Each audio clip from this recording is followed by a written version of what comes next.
et je suis ravie de partager avec vous cette session sur le thème de la compliance, un sujet qui, comme vous le savez, est de plus en plus sensible au sein du secteur des services financiers, non seulement en Afrique, mais également dans le monde, et ce pour plusieurs raisons. Donc on peut citer comme facteur notamment une évolution réglementaire des plus abondantes dans le domaine de la conformité, ce qui renforce le poids des professionnels de ce domaine de façon relativement conséquente. Donc comme exemple sur la réglementation qui s'accélère dans ce sujet-là, on peut citer différents éléments. Donc à l'échelle européenne, notamment l'évolution de la législation relative à la lutte contre le blanchiment de capitaux et le financement du terrorisme, qui en est à son 6e volet, ou encore sur le sujet de la data, qui est de plus en plus prépondérant au sein de notre écosystème, le règlement européen sur la protection des données personnelles. Autre facteur qui explique une certaine accélération dans le domaine de la conformité, l'évolution des usages qui conduit, comme vous le savez, à de plus en plus de créativité du côté des innovations, mais en parallèle également à une accélération des risques, notamment dans le domaine des nouvelles technologies, puisque comme vous le savez, les fraudeurs suivent les innovations. Et enfin, ne l'oublions pas, d'un point de vue un peu plus prospectif, l'évolution des technologies et également cette ouverture sectorielle qu'on observe aussi bien d'un point de vue européen que d'un point de vue très international, avec l'arrivée de nouvelles typologies d'acteurs au sein du secteur des services financiers. Je pense par exemple aux acteurs de l'Internet, ce qui conduit également à une accélération des risques que je qualifierais de plus en plus systémiques au sein de l'univers bancaire, et qui explique aussi que la compliance ait un poids de plus en plus significatif au sein des structures financières. Donc, partant de ce constat, on peut aisément évaluer le fait que la conformité est non seulement aujourd'hui un élément essentiel dans la stratégie opérationnelle des entités financières, mais également qu'elle va constituer à terme un réel axe concurrentiel pour les entités dans un écosystème désormais globalisé. Donc, plusieurs questions peuvent être posées à ce jour pour analyser cette évolution en termes de paradigme, questions que nous aurons l'occasion d'aborder pendant ce débat. Donc, une première interrogation clé, à mon sens, quels sont les enjeux de conformité actuellement au sein des banques africaines? Donc, un état des lieux s'impose avant d'analyser d'un point de vue prospectif comment est-ce que la situation va évoluer dans les prochaines années. Autre question clé, comment est-ce que la réglementation et surtout ce foisonnement réglementaire qui doit être appréhendé par les acteurs affecte d'un point de vue opérationnel les organisations?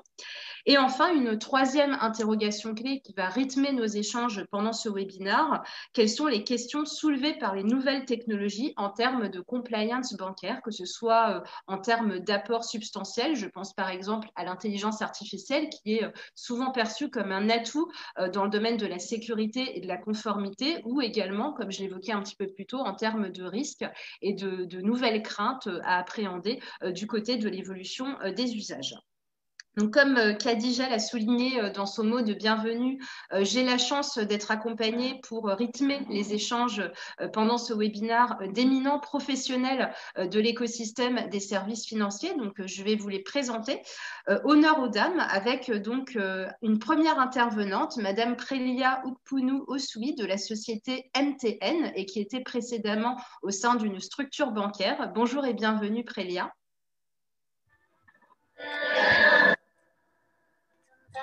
Il faudrait activer votre micro, Prélia, s'il vous plaît. Bonjour Andrea, merci. Autre intervenante de cette table ronde, Madame Marilyn Marshall de la société Capital Banking Solutions. Bonjour et bienvenue, Marilyn. Bonjour tout le monde. Autre intervenant, Monsieur Rémi Fiston-Cabois de la société United Bank of Africa. Bonjour et bienvenue. Bonjour Andrea, bonjour tout le monde. Monsieur Brice Bosso de la société BDA Corporate and Private Bank. Bonjour et bienvenue. Merci, bonjour à tous, bonjour Andrea. Monsieur Mohamed Niang du groupe BGFI Bank. Bonjour et bienvenue.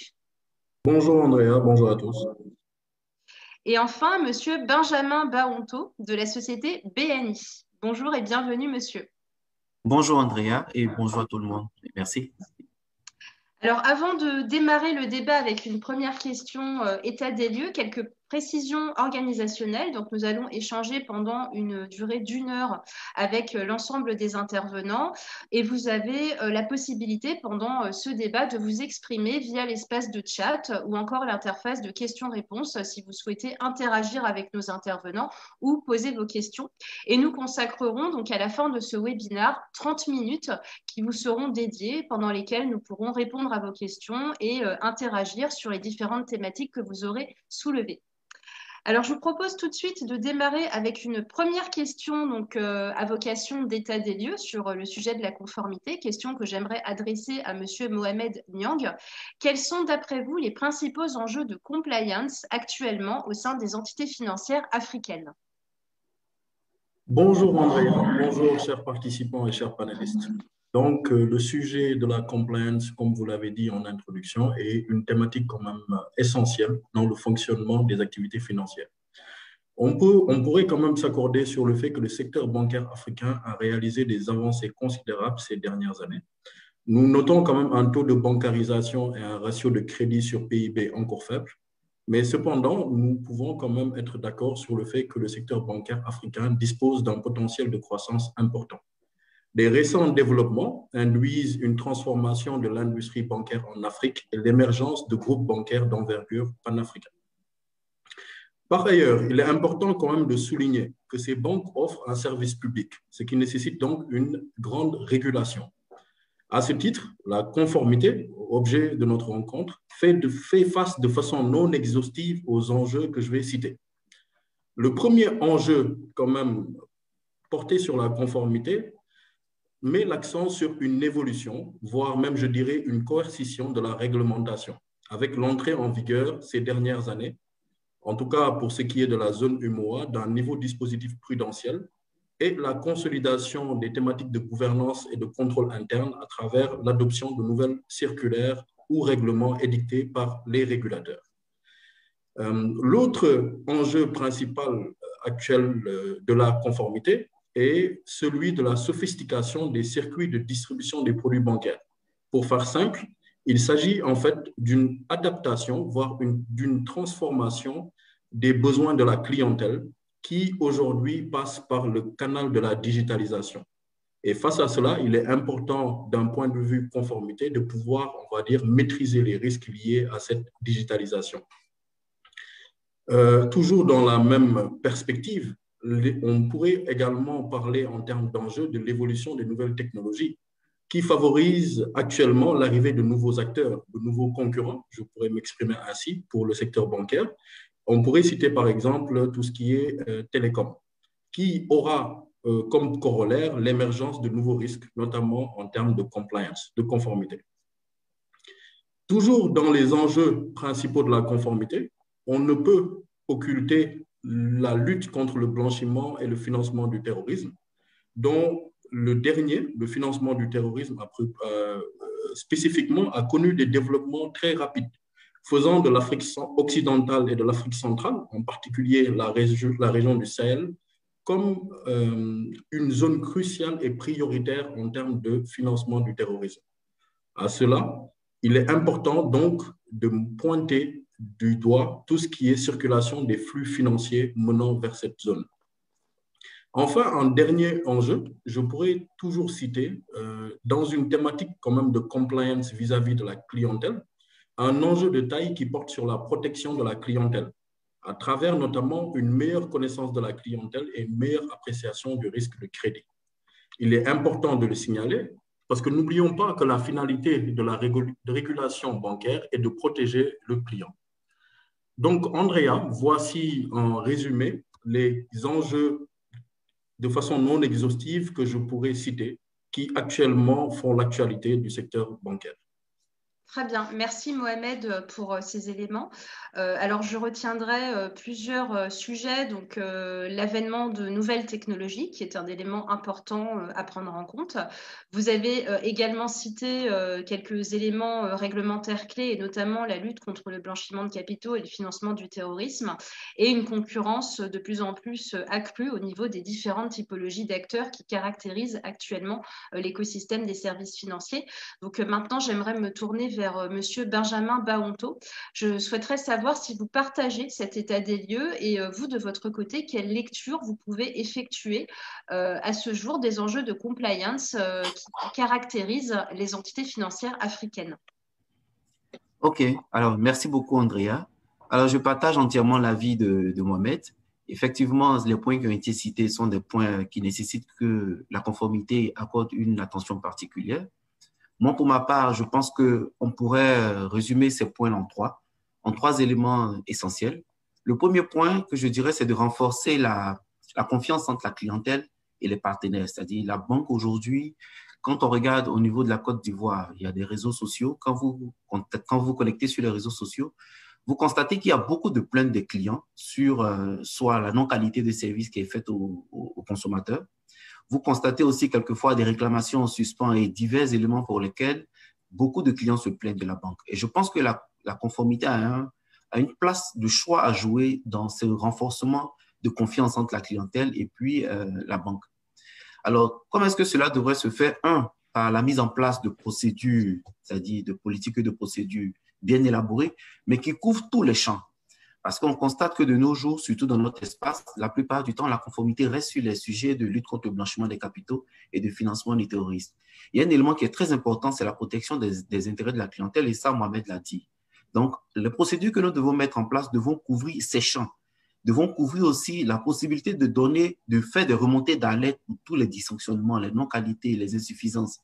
La conformité devrait regarder aussi le rapprochement entre la mise en œuvre de ces procédures qui garantissent la bonne qualité de service et les insuffisances qui sont constatées. Elle devrait travailler aussi sur des revues ponctuelles sur des sujets relatifs à la protection des intérêts de la clientèle. C'est-à-dire, vous devez travailler sur tout ce qui est loi des consommateurs, vous devez regarder si vous n'avez pas de non-conformité sur cela. Et puis, vous devrez aussi accepter, parce que quelquefois, les fonctions de contrôle ont du mal à l'accepter, mais il faudrait accepter aussi qu'il y ait des revues de troisième niveau, c'est-à-dire de l'audit interne ou d'un corps de contrôle externe, pour voir si le dispositif qui est mis en place au sein de nos établissements sont toujours d'actualité et fonctionnent toujours bien. Il pourra y avoir des pistes d'amélioration. Donc, ces revues-là nous permettront de les analyser et puis de les bonifier.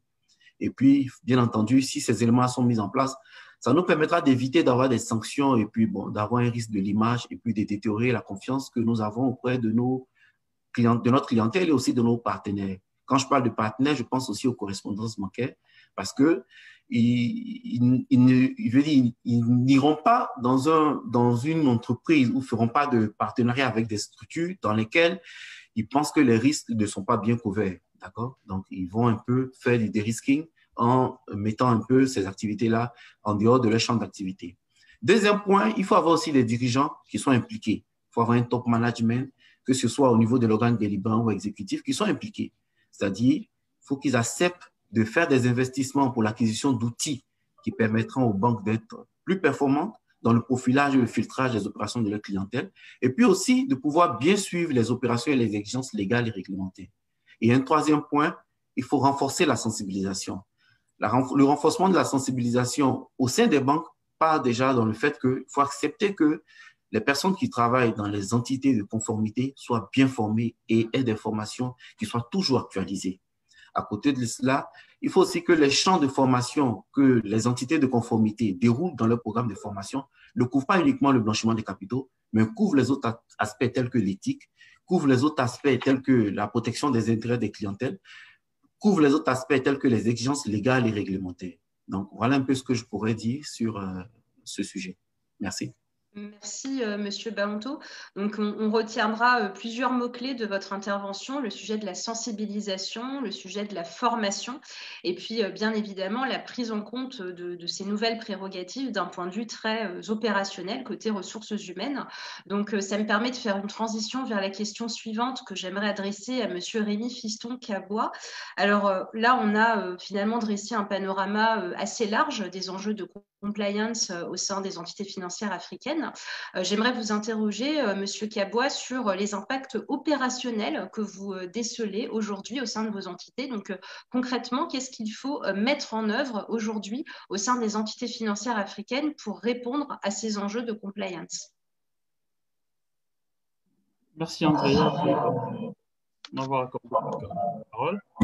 Si je dois compléter, si je dois répondre à votre question, je pense qu'il y a un moyen de comprendre d'abord ce que c'est la conformité. Pour la petite histoire, au début, quand on a commencé à mettre en place les activités de conformité, des sensibilisations, nous avions compris qu'au niveau des banques, la conformité, quand on parlait de la conformité, les gens ne voyaient qu'un seul aspect, le KYC. Le KYC, rien que le KYC, parce que les banques voulaient ouvrir des comptes en faveur de leurs clients. Donc, on s'est limité sur l'aspect KYC. Les autres aspects opérationnels étaient un peu négligés et ça induit même certains professionnels de la conformité en erreur de tuer leur temps à ne penser que sur le KYC. Voilà. Maintenant, il y a une bonne évolution.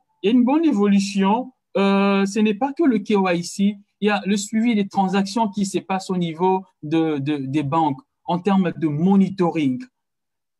Les banques ont mis en place ce que nous appelons de monitoring de transactions, des logiciels qui filtrent des transactions, que ce soit des transactions, des dépôts, que ce soit des transactions, des transferts. Les responsables de conformité aujourd'hui reçoivent des alertes. Ils savent mener des investigations pour savoir quelles sont les sources de provenance de fonds et consorts. Ça, c'est un aspect que nous avions salué. Mais aussi, au niveau de la gouvernance, je crois que c'est Mohamed ou Benjamin qui l'a dit, on doit sentir l'implication de l'organe exécutif, l'implication de l'organe de la direction générale, que la conformité ou des due diligence qui sont faits sur la conformité ne soit pas que l'apanage du département de la conformité. Je l'ai toujours dit dans mes formations, la conformité est un sport d'équipe. On joue tous ensemble. C'est l'affaire de tous, c'est l'affaire de tout le monde.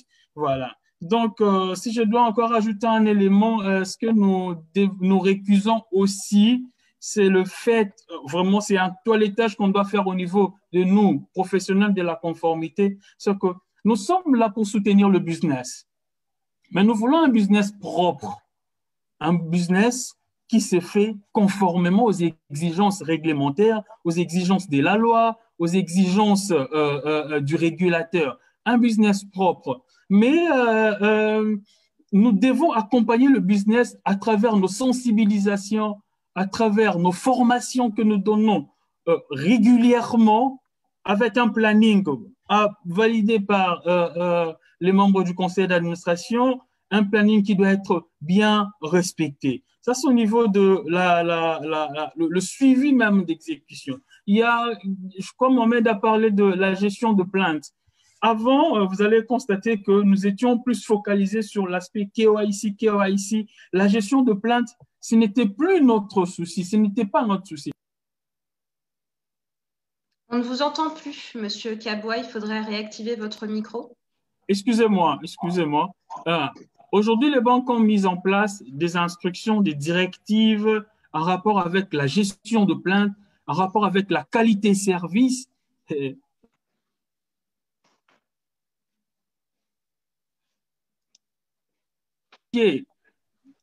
Vous voyez, c'est juste pour rendre les banques compétitives. Et puis, compliance. Je ne peux pas, moi, compliance, dire au client qui veut ouvrir un compte que chez moi, dans mon institution, je peux prendre 24, 48 heures. Et un client qui vient pour ouvrir un compte, entrer en contact avec la banque, il prend 72 heures, il prend un mois. Et c'est là en violation des instructions sur la gestion sur la qualité service. Et en tant que compliance, nous sommes appelés à suivre qu'il y ait une bonne conformité par rapport à ça. Voilà un peu de manière, il faut résumer à mon intervention. D'accord, très bien. Merci beaucoup pour cet éclairage, Monsieur Kaboua.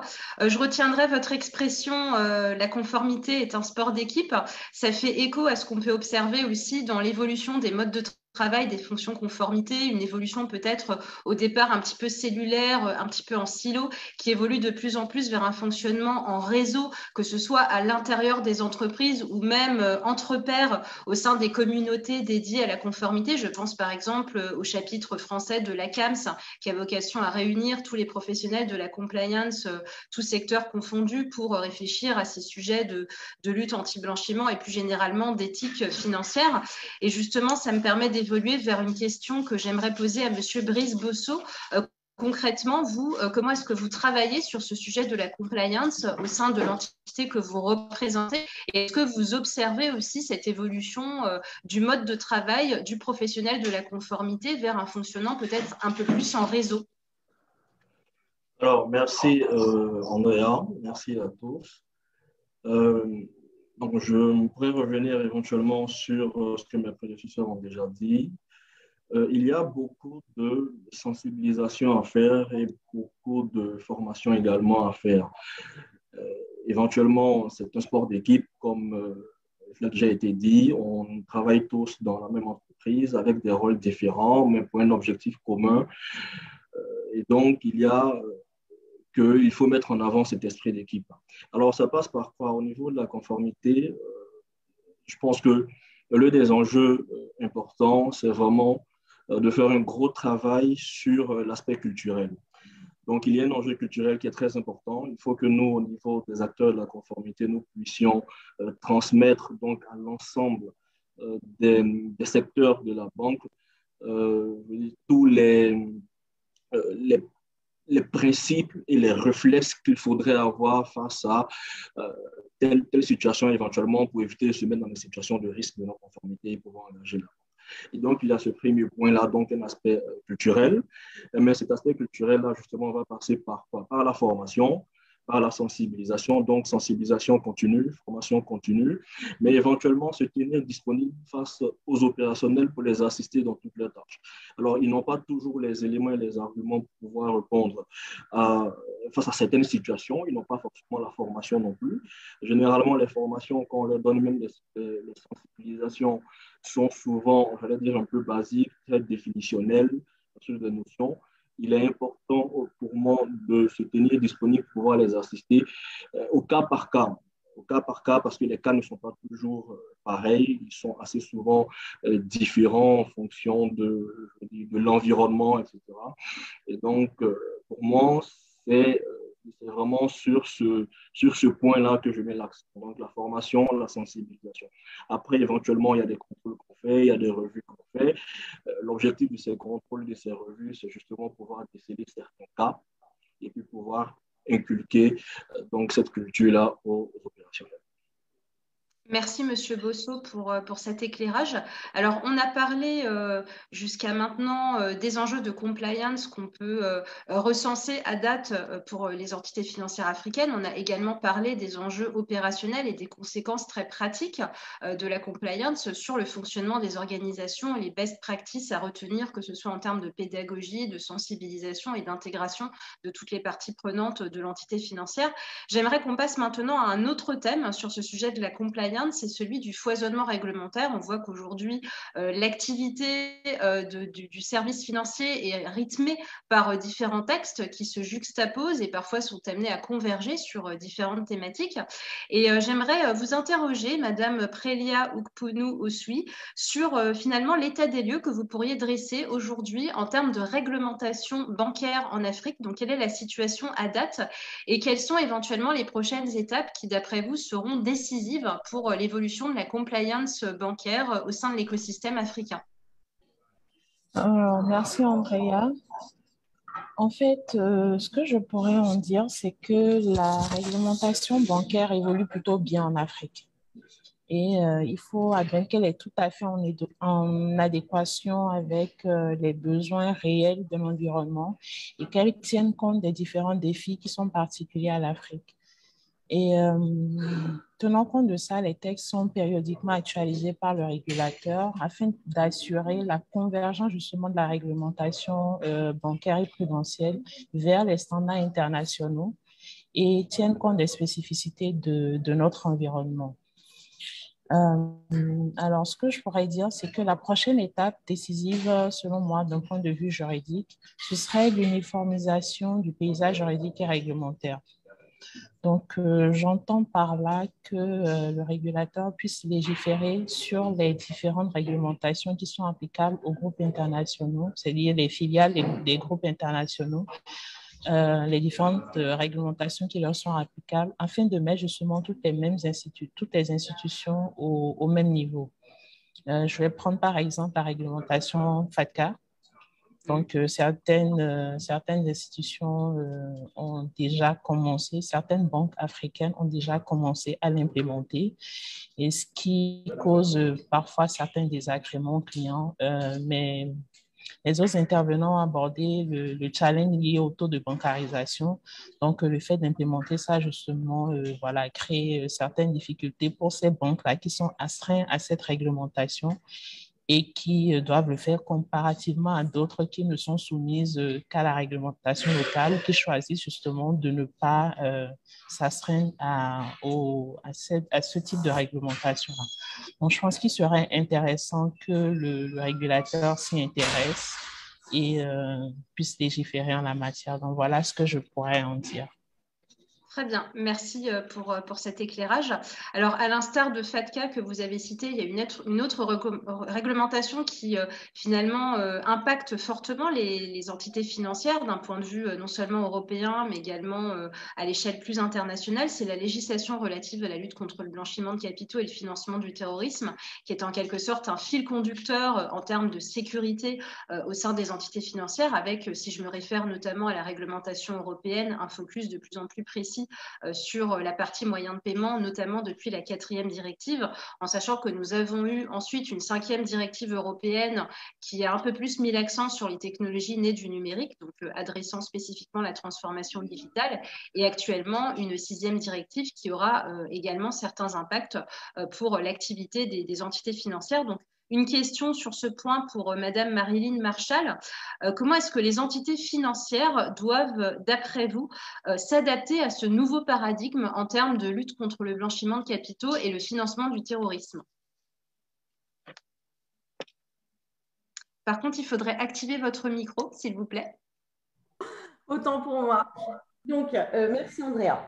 Donc, si on définit en premier lieu le terme paradigme.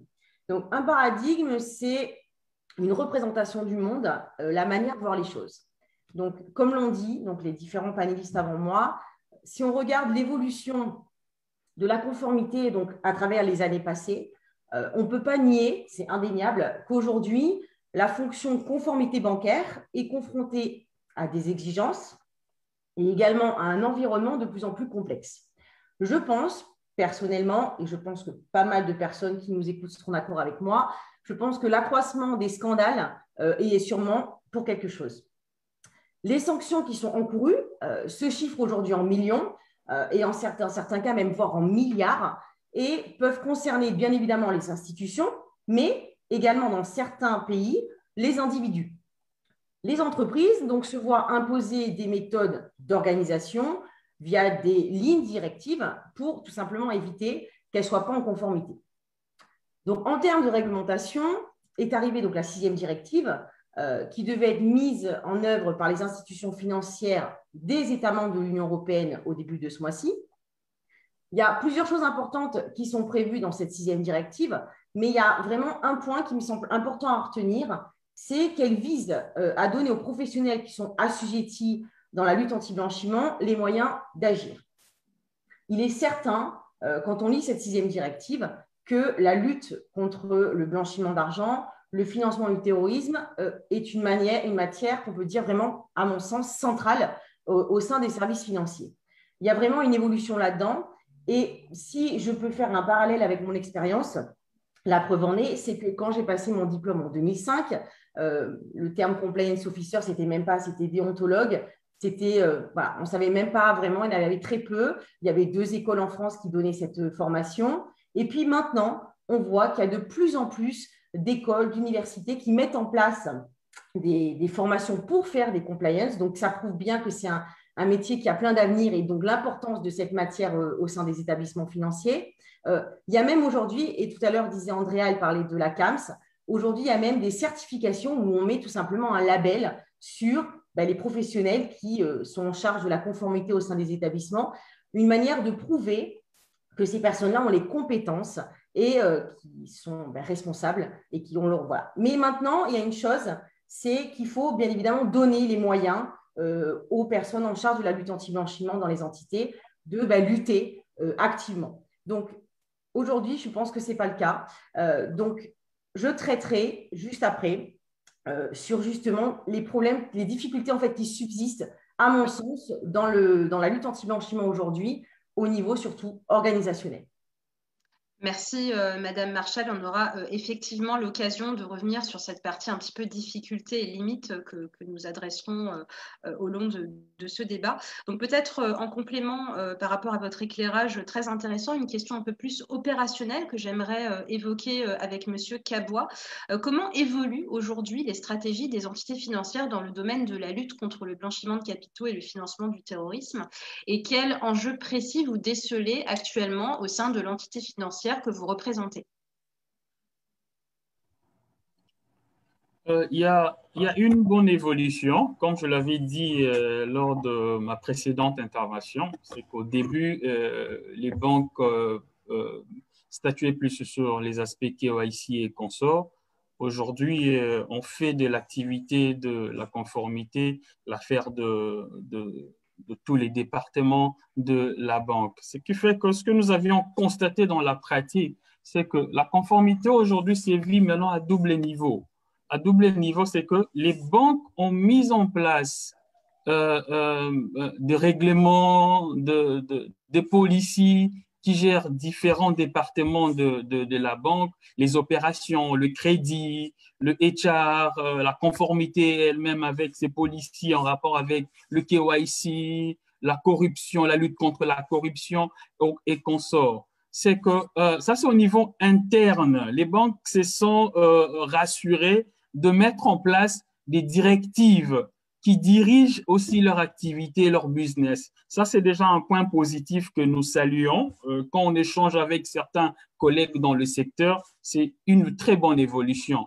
Et au niveau externe, maintenant, la conformité, au niveau externe, c'est que les banques ont créé des cadres de collaboration entre soit fonctions de contrôle, des fonctions de contrôle composées soit du département de l'audit, de risque, de contrôle interne, de la conformité, pour analyser toutes les instructions du régulateur. Tous les textes réglementaires et de loi, quand ils sont publiés, il y a des comités internes au niveau des banques qui analysent ces textes pour savoir est-ce qu'on est conforme par rapport aux évolutions de ces textes, qu'est-ce qui doit changer et s'ils doivent changer, c'est selon quelle deadline.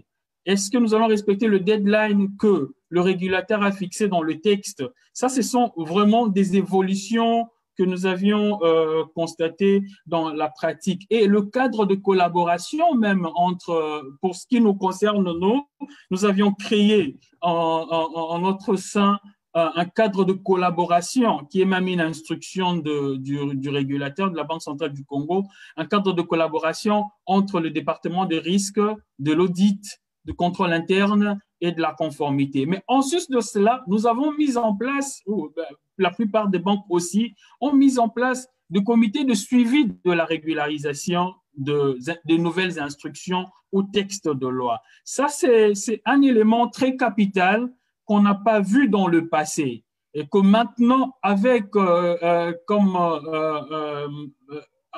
tout ce qu'on a connu comme pénalité, sanctions, les banques se sont dit mieux vaut analyser, mettre un agenda à Caneva de régularisation ou de la conformité par rapport aux instructions qui sont publiées, soit par la Banque centrale. Ça, c'est un élément très, très capital. Et aujourd'hui, il y a Brice, je crois, non, il y a Benjamin qui avait parlé de la culture de la conformité. Faire de la conformité toute une culture au sein de nos institutions. Ça ne doit pas être juste un credo vain. Ça doit être l'affaire de tout le monde, de la direction générale, des départements de contrôle, des autres départements. Et aussi, un élément très important que nous avions mis en place, c'est la formation. La formation des staffs, la formation des opérationnels, la formation de l'ensemble et rendre la formation obligatoire. C'est-à-dire que tu sois membre du conseil d'administration, de la direction générale, agent simple, tu es dans l'obligation de suivre la formation de la conformité sur la lutte contre le blanchiment des capitaux, le financement du terrorisme, sur ces fléaux qui gangrènent notre business. Et nous avions rendu ces formations obligatoires. Avant, il y avait des départements clés comme des opérations qui suivaient des informations, c'était obligatoire pour eux. Maintenant, la formation est obligatoire pour tous les personnels de la banque. Ce sont là des aspects très significatifs et très importants pour la bonne marche de nos institutions. Ça, c'est ce que je suis en train de vous dire, c'est ce que nous vivons maintenant dans la pratique. Voilà un peu mon intervention. Très bien, merci Monsieur Kabois, c'était très intéressant. Donc on retiendra en fait cette nécessité d'accentuer cette culture de la conformité au sein des entités financières et puis ce renforcement nécessaire de la formation, de l'accompagnement et de la pédagogie dans ce domaine pour justement tous les acteurs de l'écosystème financier. Et sur ce point, j'aimerais me tourner vers Monsieur Brice Bosso. On a beaucoup parlé de formation, de sensibilisation, de pédagogie. Et justement, j'aimerais vous interroger en lien avec toutes ces nécessités sur une question un peu opérationnelle.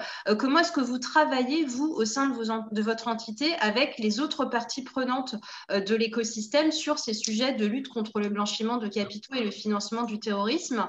Et quelles seraient les best practices que vous pourriez partager avec nous sur justement la façon dont on pourrait faire évoluer les choses pour asseoir un petit peu cette logique de culture de la conformité? Ok, alors merci Andrea. Je rebondis également sur ce que Rémi a dit. Et on ne parlera jamais suffisamment assez de sensibilisation. Je pense que la première des choses, c'est de sensibiliser. Éventuellement, au niveau de la conformité, nous avons comme obligation de mettre en place une veille réglementaire. Donc, nous allons faire la veille réglementaire, mais également, la veille ne va pas se limiter uniquement à la réglementation. Bien entendu, nous allons regarder l'actualité financière sur tout ce qui est lutte contre le blanchiment des capitaux et financement terroriste. Ce point-là donc, nous permettra de mettre à jour, sinon d'adapter notre sensibilisation et notre formation. Donc, bien entendu, en fonction de l'actualité, nous pourrons mettre l'accent sur certains points de la sécurité financière dans le cadre de la lutte contre le blanchiment des capitaux et le financement terroriste. Je pense qu'actuellement, on est surtout, comme il avait déjà été dit d'entrée, sur des questions de financement du terrorisme. Donc, il faut surtout chercher, lors de la veille que nous faisons, des informations, l'actualité que nous pourrons avoir sur les techniques utilisées, par exemple, pour le financement du terrorisme, adapter notre sensibilisation justement à l'ensemble du personnel de nos différents établissements financiers. Également, en ce qui concerne la formation, il faudra l'adapter elle aussi aux différents métiers. Bien entendu, vous ne formerez pas le front office comme vous formez le back office. C'est clair que les chargés d'affaires, les caissiers n'auront pas la même formation que ceux qui sont au recouvrement, au juridique, bien sûr, ceux qui sont au back office. Alors, celui qui est au juridique, par exemple, au niveau du recouvrement, bien entendu, son rôle, c'est de recouvrer, donc permettre à la banque de rentrer dans ses fonds, mais en même temps, derrière cet objectif-là de recouvrer, il faudrait s'assurer, par exemple, que nous n'avons pas de cas de blanchiment de capitaux, donc il faudrait s'assurer de la provenance, de la bonne qualité, en tout cas, des fonds qui rentrent. Et donc, nous allons axer cette sensibilisation au niveau du juridique. Par contre, au niveau des chargés d'affaires, ça sera surtout les KYC. Et au niveau des caissiers, ça sera surtout l'aspect comportemental du client qui arrive en agence pour faire telle ou telle opération, pour essayer de déceler certains aspects qui pourraient nous pousser vers des cas de suspicion. Et donc, il y a ce premier point-là. Bien entendu, quand on parle d'écosystème, il y a en interne, donc la banque, mais après, il y a les régulateurs, Donc, vous avez par exemple la CENTIF qui est en charge de tout ce qui est investigation. Donc, il y a une grosse collaboration qui est faite. Nous allons déceler des cas, nous allons remonter des cas à la CENTIF et également aux différents régulateurs, à la Banque centrale, à la Commission bancaire, faire des reportings sur les cas que nous allons trouver. Et bien entendu, nous sommes disponibles à chaque fois pour voir comment appréhender certaines situations qui pourraient se poser. Donc, de manière générale, c'est un peu ça, en tout cas sur la sécurité financière. Bien entendu, il y a des contrôles qui sont faits, il y a des revues qui sont faites, et ces revues-là permettent toujours, pour moi, à la fin, d'optimiser nos sensibilisations et nos formations. Très bien. Merci pour cet éclairage, Monsieur Bosso.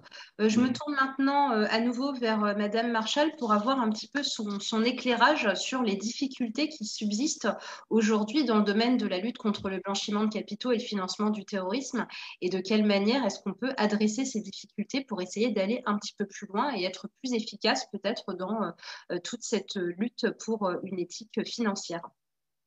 Merci André.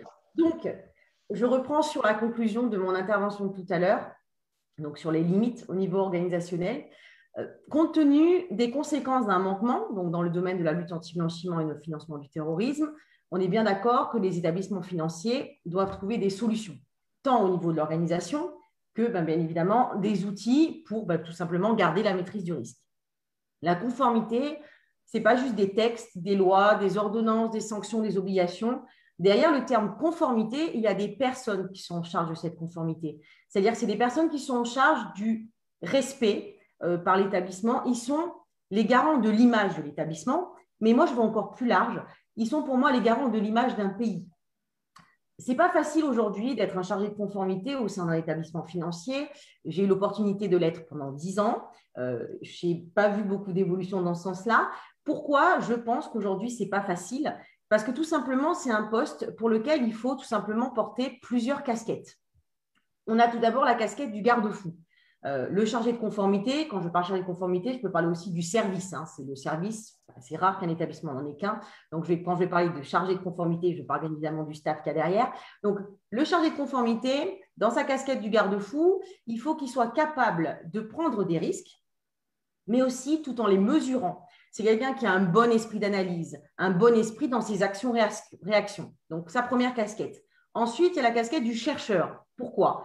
Parce qu'un bon chargé de conformité doit avoir le goût de la recherche, le goût de la compréhension, savoir pourquoi, quand on va rentrer en relation, il faut demander tel et tel document, quelles sont les informations qui vont devoir être portées à la connaissance du client avant, quelles sont les informations que vous allez devoir donner après, et surtout, avoir envie de chercher.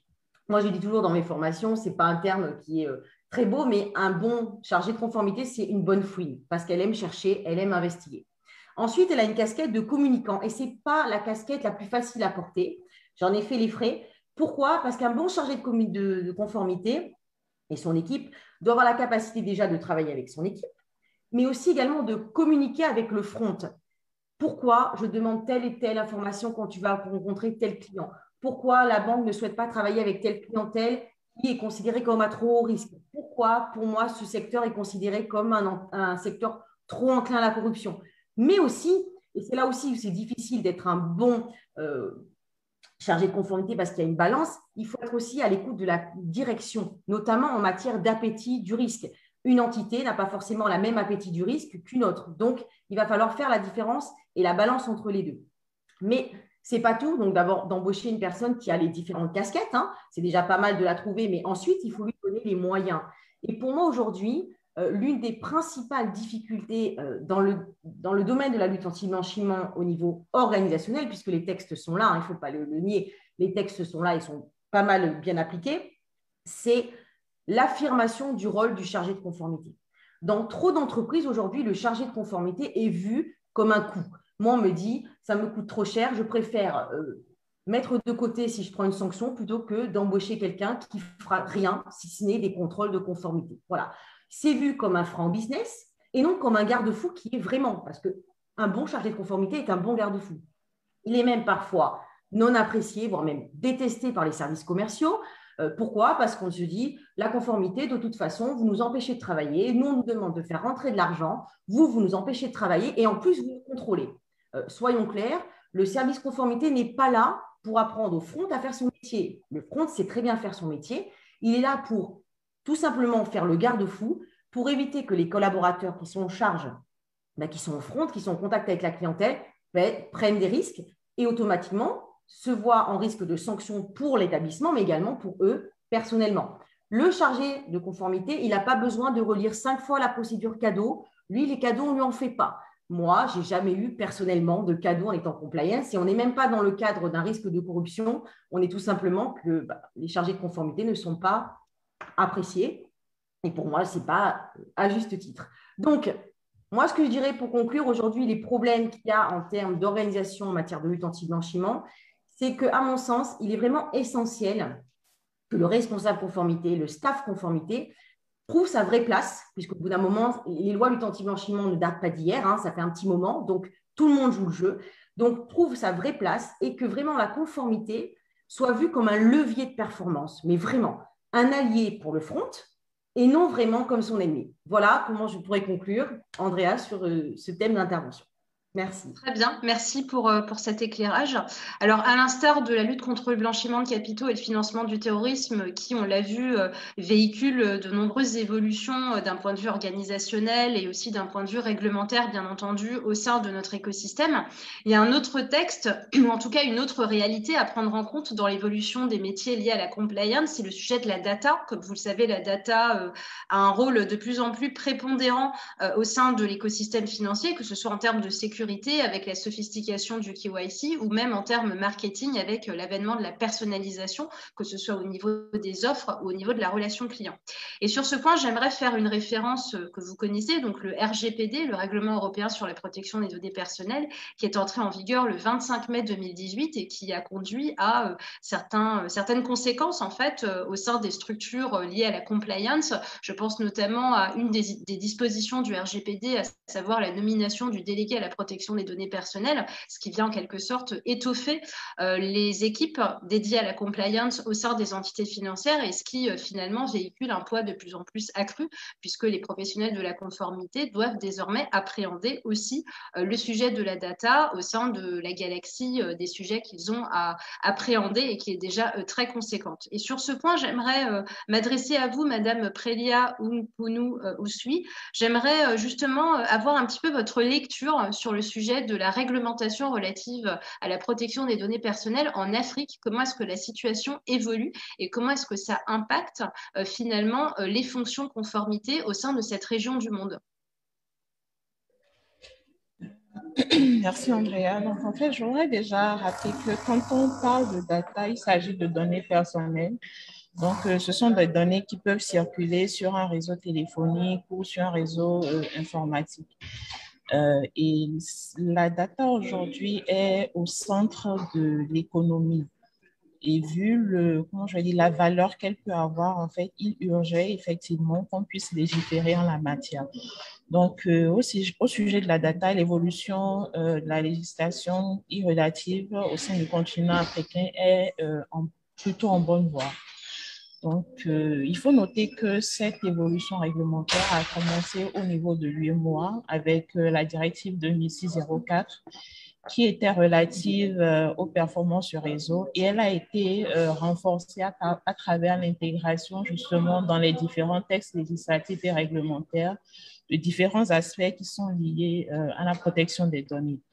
Il faut noter qu'à ce jour, sur 54 pays africains, 33 ont déjà adopté des textes de loi relatifs à la protection des données personnelles. Je pense qu'au nombre de ces pays, nous avons l'Algérie, le Bénin, le Burkina Faso, plusieurs pays, 33 pays quand même sur 54 ont déjà légiféré en la matière. Et sur ces 33 pays, il y en a 18 qui se sont dotés d'une autorité qui est responsable de la protection des données personnelles. Et à ce titre, justement, cette autorité se charge auprès des institutions, des structures qui sont susceptibles de collecter des données personnelles, se charge justement de les mettre au pas et de les amener à respecter la réglementation en la matière. Donc, à ce titre-là, il y a tout un dispositif qui est mis en œuvre aujourd'hui, les institutions se dotent de procédures et de politiques en termes de protection des données personnelles. Donc, les informations qui sont collectées, le process de traitement, les personnes qui peuvent avoir accès à ces données, ce qu'on peut faire de ces données. C'est-à-dire, aujourd'hui, c'est vraiment au centre de la préoccupation des gouvernements africains.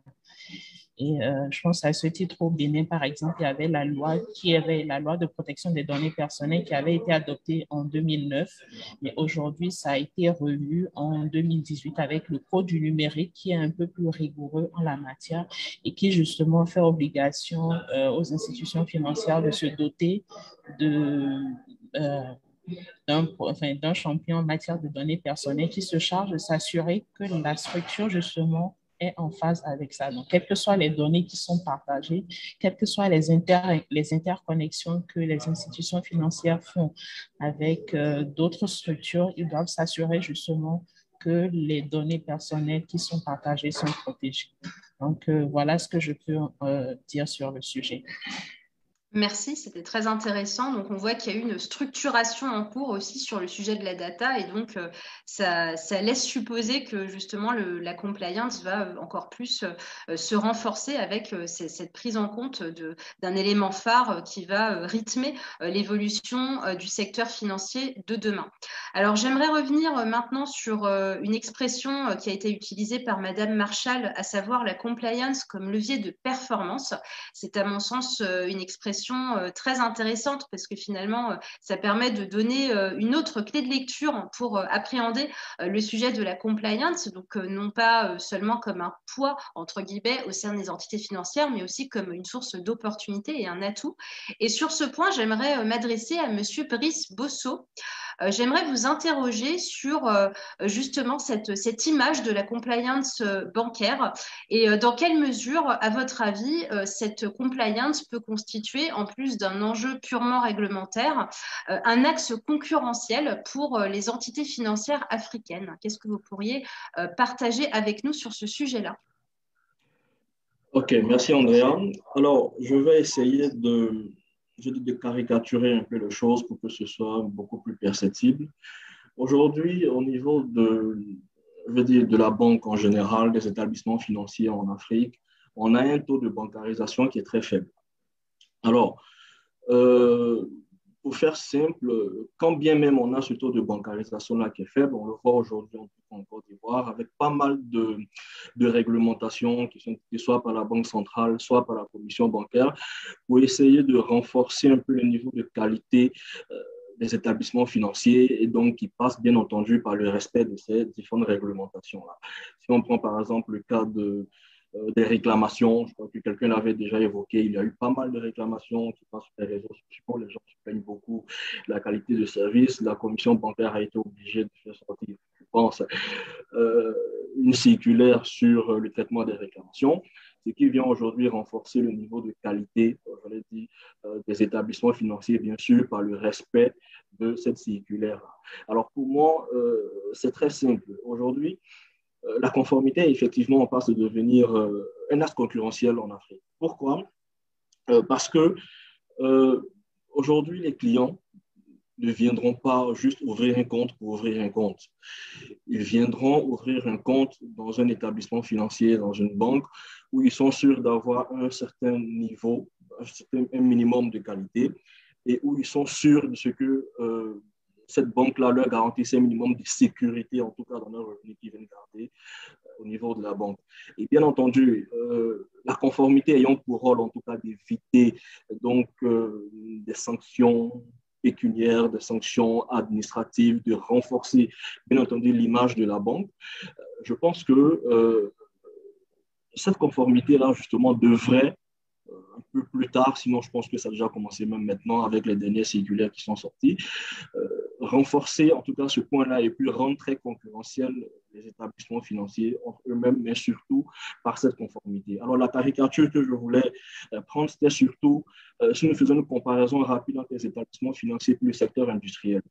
Aujourd'hui, je prends par exemple le cas du lait, par exemple. Donc, on a qu'en termes de production de lait, on n'a pas de problème particulier. Mais on ne peut pas vendre du lait qui n'est pas de bonne qualité. Et donc, en ce moment-là, les acteurs au niveau de la production du lait qui, eux, vont se charger de s'assurer de la bonne qualité du lait qui sera vendu, je dis, sont vraiment priorisés, un peu comme ce que je pense que l'autre avait dit, Marilyn avait évoqué, qui n'était pas forcément le cas de la conformité.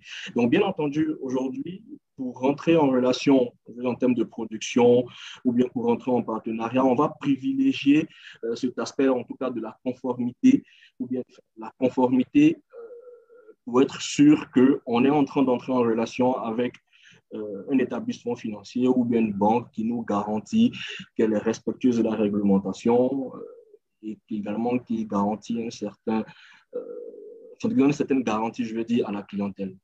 Et donc, sur ces deux aspects-là, pour moi, je pense qu'effectivement, la conformité sera un axe concurrentiel en Afrique pour les établissements financiers.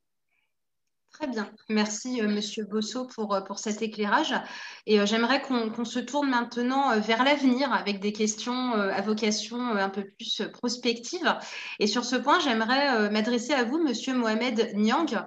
Quels sont vos principaux axes de travail du point de vue de la conformité dans les 3 à 5 ans? Quelles sont, d'après vous, les prochaines étapes décisives de ce point de vue-là pour votre entité financière? Merci, Andrea. Donc, afin de répondre à cette question, je vais quand même revenir sur une définition qui est fondamentale, c'est la notion de la conformité.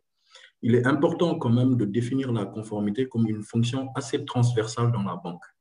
On peut s'accorder sur le fait que tout le monde fait de la conformité. La conformité n'est pas que l'affaire du responsable de conformité ou de son équipe.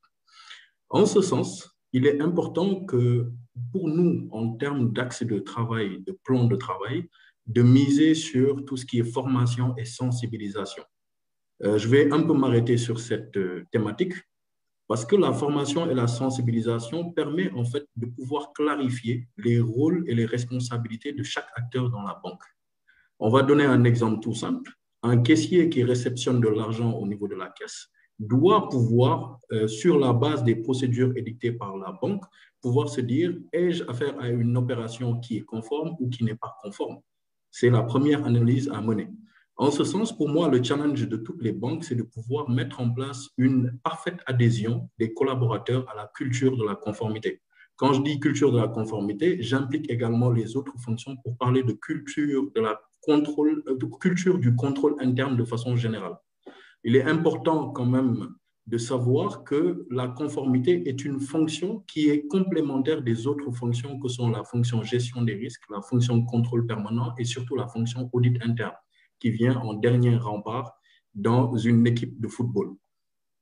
La deuxième, on va dire, problématique qu'il est important, qu'il est urgent quand même de gérer au niveau de la conformité, c'est... On ne vous entend plus, Monsieur Niang. Je ne sais pas ce qui se passe.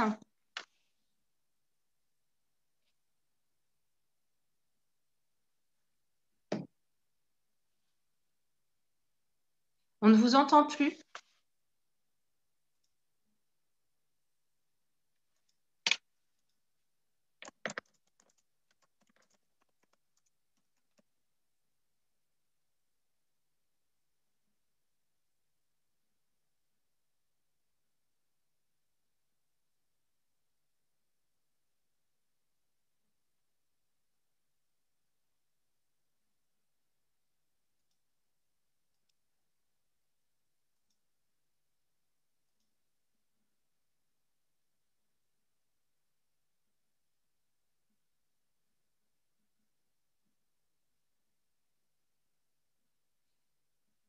Alors, je viens d'envoyer un message sur le chat à Monsieur Niang pour lui dire que nous n'entendons plus. Donc, je ne sais pas s'il nous entend. Si vous pouviez peut-être désactiver, réactiver votre micro, c'est peut-être un bug passager.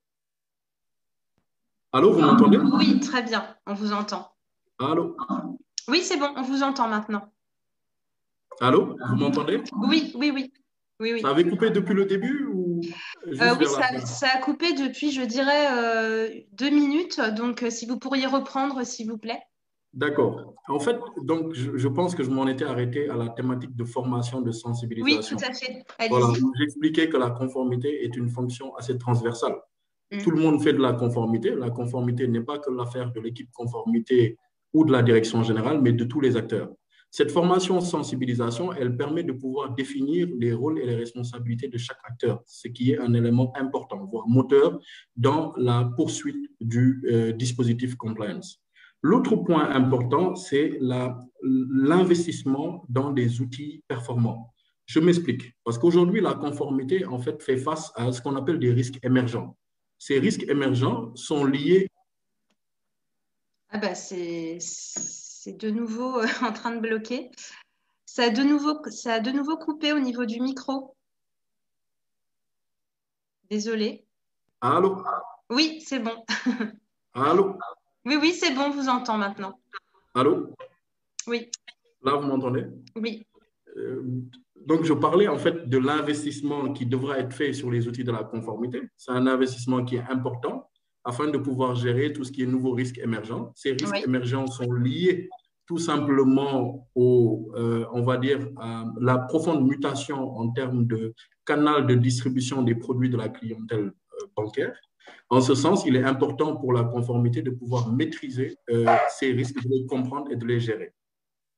L'autre point important porte sur la poursuite de la mise en conformité de nos organisations aux dispositions réglementaires édictées.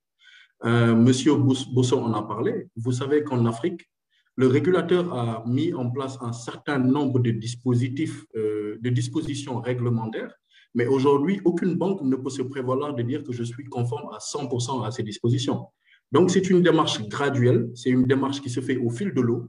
L'idée est de pouvoir s'assurer d'avoir un niveau de conformité qui est satisfaisant aux exigences du régulateur. Donc, en ce sens, nous, au niveau de la zone UMOA, nous avons, par le biais du nouveau dispositif prudentiel, nous savons que nous avons donc une phase transitoire qui va nous permettre de nous ajuster et de pouvoir être à 100% conforme aux exigences réglementaires.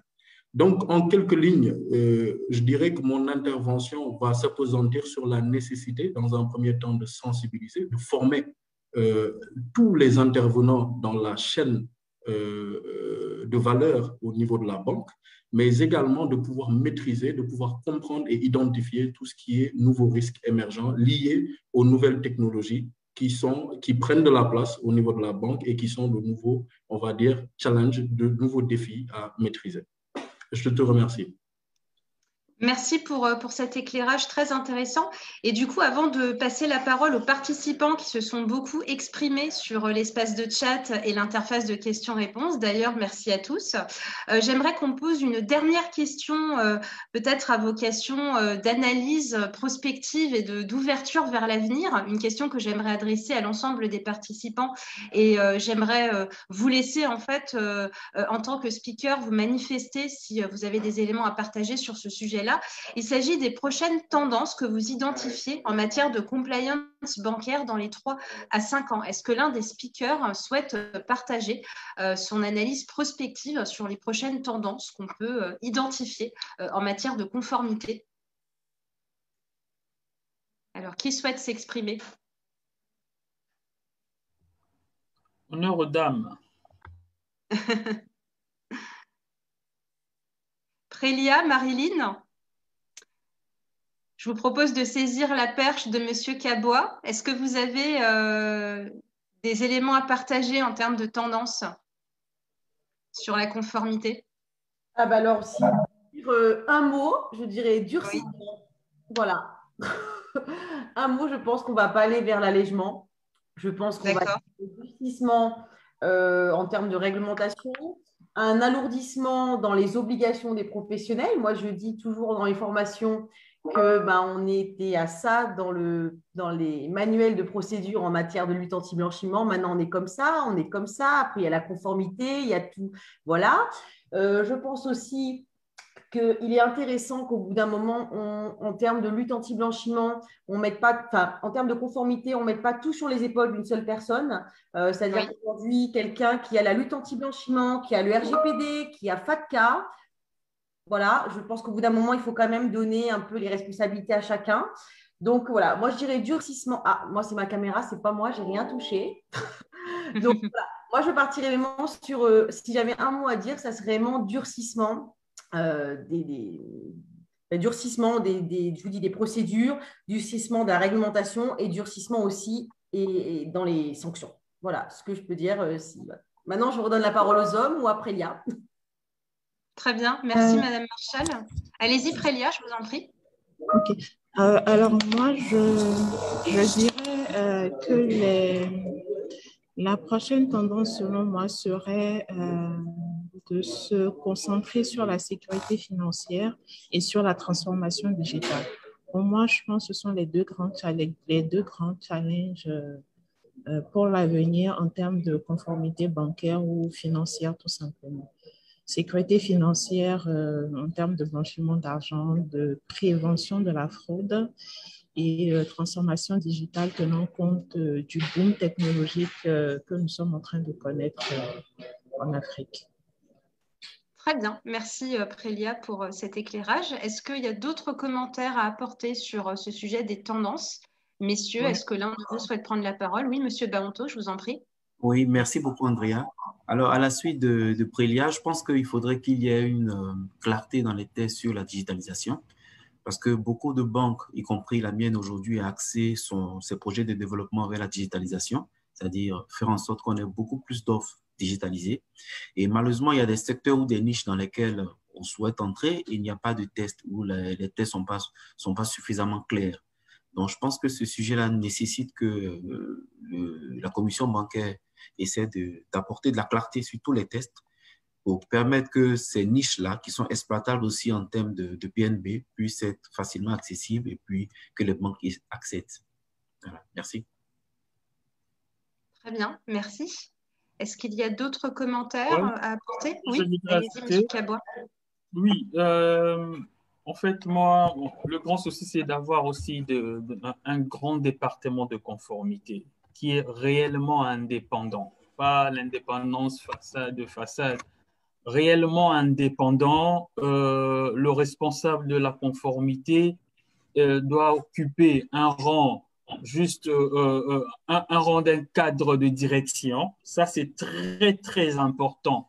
On ne peut pas, de nos jours, avoir un département de conformité avec de faibles pouvoirs.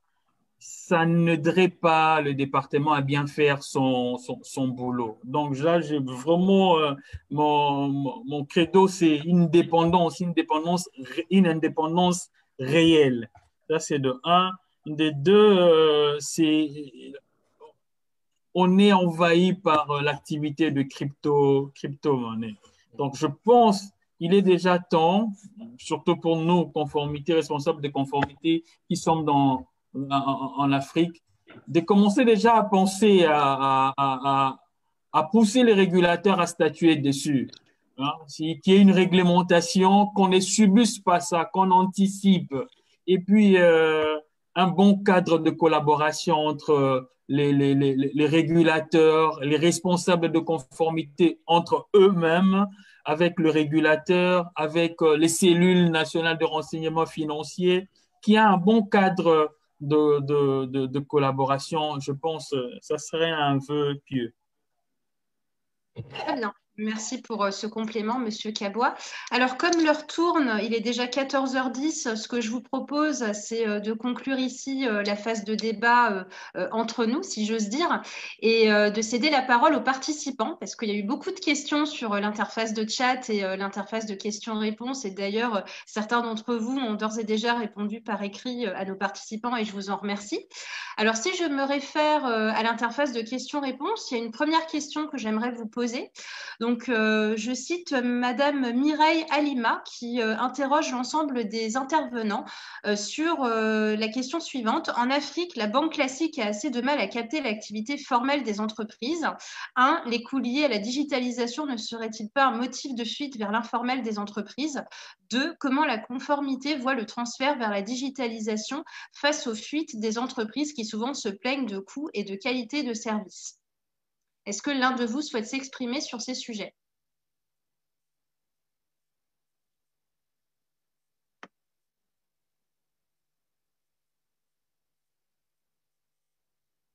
Non, pas de réaction? Andrea, est-ce qu'il y a moyen de reprendre la question? Je ne l'ai pas bien captée. Oui, bien sûr, je vais relire la question. En Afrique, la banque classique a assez de mal à capter l'activité formelle des entreprises. 1. Les coûts liés à la digitalisation ne seraient-ils pas un motif de fuite vers l'informel des entreprises? 2. Comment la conformité voit le transfert vers la digitalisation face aux fuites des entreprises qui souvent se plaignent du coût et de qualité des services?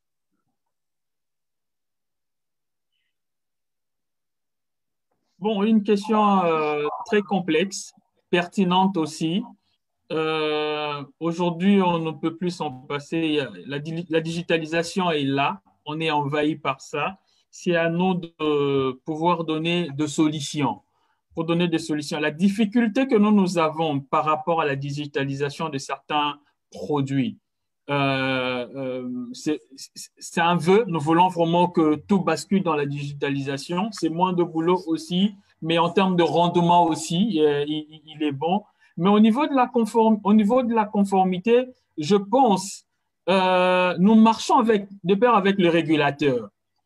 Nous ne créons pas de textes, nous, responsables de la conformité ou nos banques classiques, nous ne créons pas de textes. Le cadre juridique, le cadre légal est créé par le régulateur. Si le régulateur prépare déjà le terrain, tout est bien préparé en termes de normes, en termes d'instructions, en termes de prérogatives. Au niveau de la conformité, tout ce que nous allons faire, nous allons appliquer. Je partage entièrement la question de Mme Mireille, mais les cadres légaux, juridiques, peut-être Prélia va me compléter, doit être bien préparé par les régulateurs. Si c'est bien préparé, nous allons bien l'appliquer. Merci, Monsieur Cabois. Du coup, Prélia, est-ce que vous souhaitez compléter? Oui, tout à fait. Je suis tout à fait en accord avec ce que Rémi Fiston a dit. Je pense effectivement que tant que le terrain est bien préparé, les banques n'auront pas de réelles difficultés à procéder ou à entrer dans la digitalisation. En ce sens, je pense qu'il y a déjà des gouvernements qui ont commencé justement le processus de digitalisation en invitant les entreprises à faire leur déclaration d'impôt par des liens, c'est-à-dire tout, même les demandes qui peuvent être faites au service public déjà peuvent se faire de façon digitale. Je prends l'exemple du Bénin. Donc, le gouvernement actuel déjà est en train de pousser l'ensemble de la population vers la digitalisation. Donc, à ce sens-là, les institutions financières n'auront pas de réel challenge justement à l'implémenter en leur sens. Et je pense que c'est déjà d'actualité au sein des différentes structures.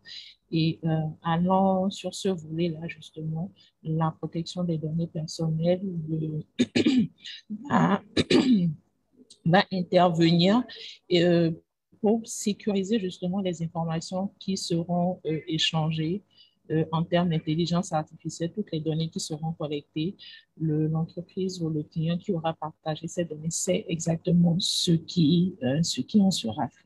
Merci. Merci pour ce complément. Alors, une autre question qui a également été posée sur l'interface de questions-réponses sur un élément que vous avez cité à plusieurs reprises.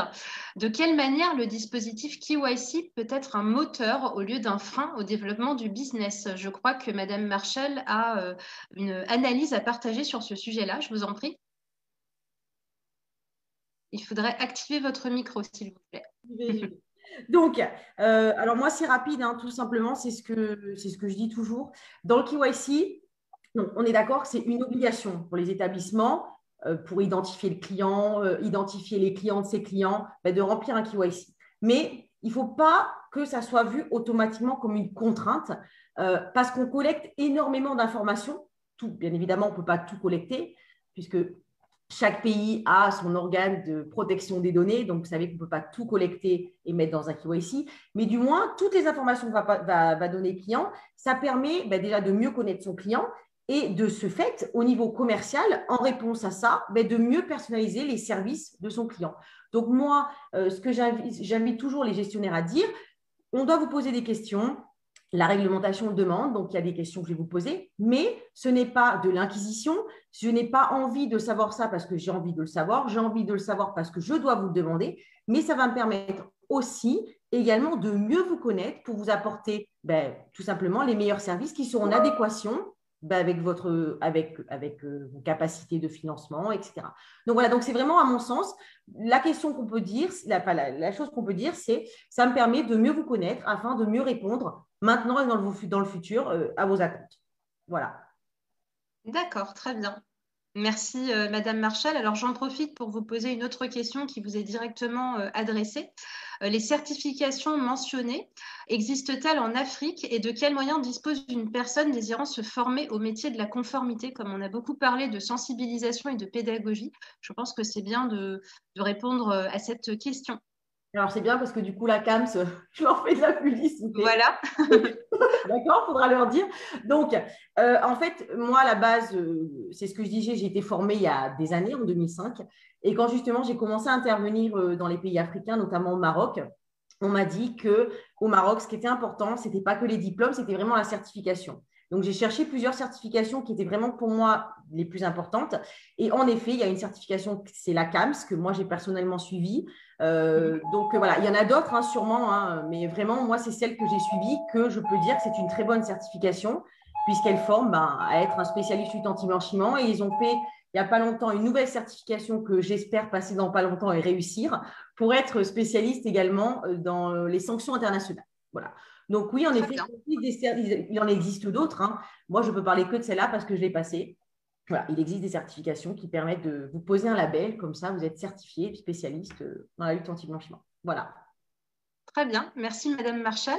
Alors une autre question, alors j'en profite peut-être une petite parenthèse pour vous préciser la logistique. Je prends les questions par ordre chronologique, certaines ne sont pas posées à l'oral parce que nous les avons déjà abordées à l'occasion du débat. Donc là, je vois une question qui est inédite par rapport à ce que nous avons déjà traité. Pourrais-je avoir un éclairage auprès des panélistes sur les instruments opérationnels mis en place par la fonction conformité pour mieux adresser le KYE, Know Your Employee, et le risque de fraude interne? Donc, il s'agit d'une question axée sur la fraude interne et la connaissance des employés dans le domaine de la conformité. Est-ce que l'un de vous souhaite s'exprimer sur ce sujet? Oui, je peux intervenir sur le Know Your Employee, Benjamin Baronto. Alors, autant on a un dispositif pour la connaissance de nos clients, il est indispensable. Il est même obligatoire qu'on ait aussi un dispositif pour la connaissance de nos employés. Donc, vous avez aussi un ensemble d'informations qui sont recueillies à l'entrée en relation, y compris une documentation pour s'assurer que le client n'a pas d'antécédents judiciaires ou éventuellement n'a pas été mouillé dans des histoires d'escroquerie, etc. Donc, il y a une connaissance du client, premier élément à l'entrée en relation. Et dans le suivi de la relation, il faut aussi faire un suivi. Alors, vous apprécierez, soit vous le ferez quotidiennement, périodiquement, mais il faut suivre aussi les opérations de vos employés. Surtout si éventuellement vous avez des comptes qui domicilient des opérations autres que les revenus que vous lui donnez dans le cadre de son travail, il faut les suivre. Il faut vous assurer de la régularité de ces opérations. Et puis, bien entendu, dans la connaissance du client et dans la maîtrise des risques du client, il y a aussi les aspects liés à la gestion des cadeaux. Il faut avoir une politique de cadeaux qui est bien formelle, bien écrite et qu'il faut suivre, qu'elle soit bien réglementée. Et ce sont ces éléments-là qui vous permettront aussi de suivre les risques sur les employés. Donc, voilà ce que je pourrais dire sur ce point-là. Merci. Très bien, merci Monsieur Baonto pour ces éléments. Alors une autre question à mon sens intéressante, c'est la relation entre compliance et inclusion financière.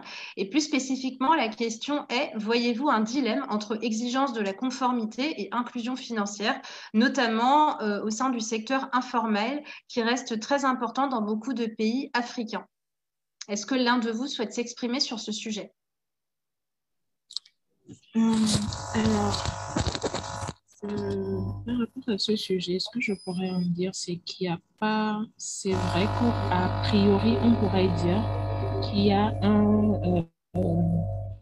un léger conflit entre inclusion financière et compliance. Mais dans la pratique, ce n'est pas le cas. Donc, comme on l'a dit tout au long, je pense que c'est la communication, la sensibilisation qui est le nœud même je vais dire, du problème. Du moment qu'on communique, qu'on sensibilise, je pense qu'il n'y a pas de réel souci. Et aujourd'hui, c'est vrai que j'étais dans le système bancaire, mais je suis dans une institution émettrice de monnaie électronique. aujourd'hui, le client sur lequel comment je vais dire, les clients sur lesquels je travaille, si je peux m'exprimer ici, utilisent leur téléphone pour faire circuler de l'argent. Et en ce sens-là, on doit aussi s'assurer de la conformité des transactions qui sont effectuées, de l'identification du client, c'est-à-dire tout ce qui est important en termes de conformité. Du coup, les personnes qui l'utilisent, les personnes qui utilisent réellement ce service, ce ne sont pas des personnes qui sont dans le domaine formel. La plupart du temps, on a des personnes qui sont dans des villages reculés, qui n'ont pas de réelle notion de conformité, mais qui, du moment qu'on arrive à leur expliquer qu'est-ce qu'on attend d'eux, se prêtent très volontiers au jeu.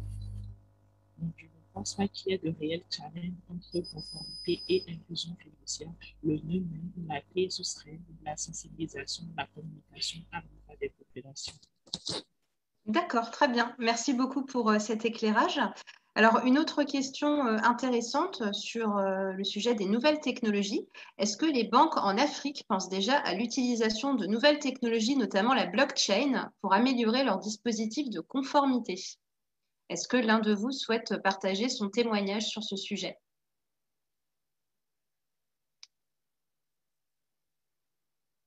Donc, les nouvelles technologies comme support d'efficience au niveau de la conformité.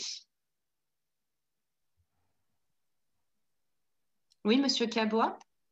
Oui, par rapport aux nouvelles technologies comme support, je partage entièrement cette question. Au niveau des banques, si je ne parle que de notre cas, tout ce qui est vérification d'adresse, parce que c'est vraiment un cas, je donne ça comme exemple, mais vraiment un cas qui gangrène un peu l'activité de conformité au niveau de l'Afrique. Nous avions passé des partenariats avec des sociétés qui font des contre-vérifications d'adresse. OK?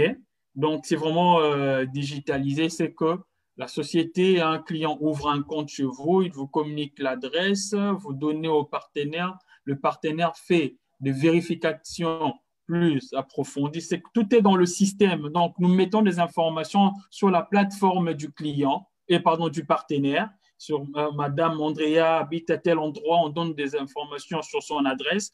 Le partenaire, lui, à son tour, procède à la vérification et il vous donne même la géolocalisation du client, comme si on utilisait Google Maps. Ça, c'est déjà très important. Donc, cet aspect-là informatisé, ça réduit un peu le risque d'exposition. Un autre élément, si je dois en parler, ce sont les policies de la banque, les règlements de la banque. Normalement, les règlements de la banque ne doivent pas seulement être dans de volumes de documents classés au niveau de HR, au niveau des départements. Les banques ont créé des portails pour ce qui nous concerne, des portails informatisés. C'est qu'aujourd'hui, chaque staff, chaque agent de la banque a la facilité d'aller se connecter, de lire le règlement qui régit l'activité de son département, qui régit l'activité de la banque. Ça, c'est déjà important. Donc, il n'a plus à aller prendre un bouquin au HR et consorts. C'est digitalisé et ça rend plus facile l'activité de la conformité si on doit les interpeller par rapport à la non-lecture de policiers. Donc, je crois que bon, il y a quand même des avancées significatives à notre niveau. C'est à saluer. Très bien, merci Monsieur Cabois pour cet éclairage. Alors une autre question justement en lien avec l'évolution de la conformité, c'est le sujet de la cartographie des risques. Donc une personne souhaite en savoir plus sur ce sujet. Est-ce que les établissements bancaires et financiers en Afrique mettent à jour leur dispositif de cartographie de risques? Si oui, comment est-ce que ça se passe? Quel est le niveau de suivi actuel? Et combien de fois ce dispositif est-il mis à jour? Est-ce que l'un de vous souhaite s'exprimer sur ce sujet? André, je souhaiterais apporter des éléments. Oui, Monsieur Nyang, je vous en prie. Donc, ce qu'il faut savoir d'emblée, en fait, c'est que la cartographie des risques a pour objectif d'identifier, de d'évaluer et de pouvoir mettre en place des plans d'action afin de maîtriser les risques de non-conformité. En mettant l'accent sur la zone UMOA, aujourd'hui, il y a une obligation réglementaire pour les institutions financières d'avoir une cartographie des risques, ça c'est la première chose, mais surtout de la rendre dynamique, avec une obligation à minima de la mettre à jour annuellement. Donc, la cartographie des risques de non-conformité est déjà, on va dire, un outil central dans les outils de la gestion de la conformité, mais également dans l'outil central de renforcement de la gestion des risques sur les institutions financières. Très bien, merci Monsieur Nyang. Est-ce que quelqu'un d'autre souhaite réagir? J'ai cru entendre une autre voix sur ce sujet de la cartographie des risques.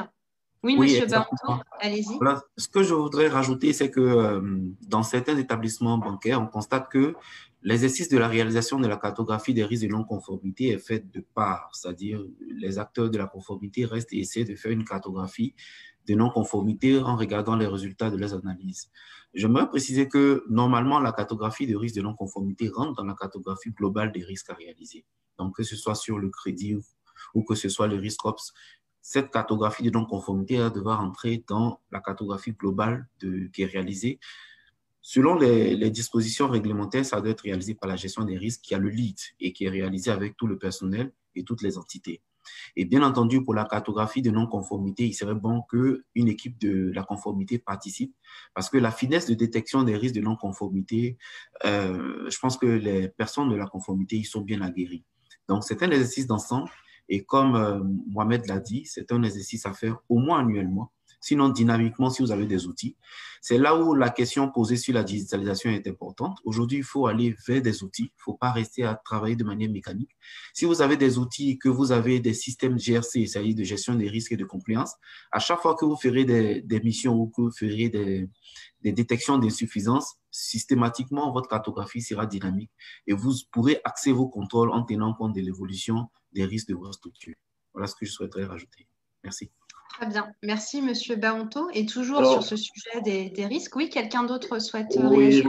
Monsieur Bosso, allez-y. Oui. Alors, je voulais juste revenir un peu sur ce que Benjamin a dit. Effectivement, on a parlé surtout de cartographie des risques, mais je pense qu'en ce qui concerne la conformité, on a la cartographie donc, des risques de lutte contre le blanchiment des capitaux et financement du terrorisme, mais également, en tout cas en Côte d'Ivoire, on a une circulaire qui nous demande de mettre en place une cartographie des incidents donc, de nos conformités. Et donc, ces deux éléments-là, ils peuvent être, bon, nous, par exemple, on le fait de manière semestrielle, parce que je pense que le participant avait demandé quelle est la périodicité. Donc, de manière semestrielle, il commence à se faire en fonction donc, de tous les incidents qui sont remontés au niveau donc, de la gestion des risques ou bien du contrôle permanent dans le cadre de la gestion des incidents. Et également, à l'issue de tous les contrôles qui sont effectués, nous allons relever toutes les irrégularités et puis les traduire donc en incidents, en risques, évaluer également la criticité en fonction de la zone et puis mettre tout ça dans la cartographie des risques. Donc, pour tout ce qui est purement réglementaire, ce sera donc les incidents de non-conformité, la cartographie des incidents de non-conformité, et puis tout ce qui a trait à la sécurité financière, KYC, transactions, à la cartographie donc de lutte contre le blanchiment des capitaux. Très bien, merci Monsieur Bosso.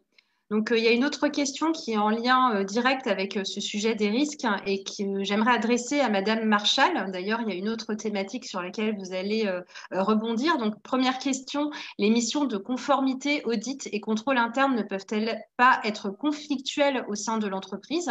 Et il y a une deuxième question qui vous est directement adressée par rapport à votre réponse sur la question des tendances où vous avez parlé de durcissement. Donc, il y a un des participants qui souhaite vous interroger sur la façon de procéder pour ne pas être perçu comme un gendarme, mais plutôt comme un partenaire. Nous vous écoutons, Madame Marchal.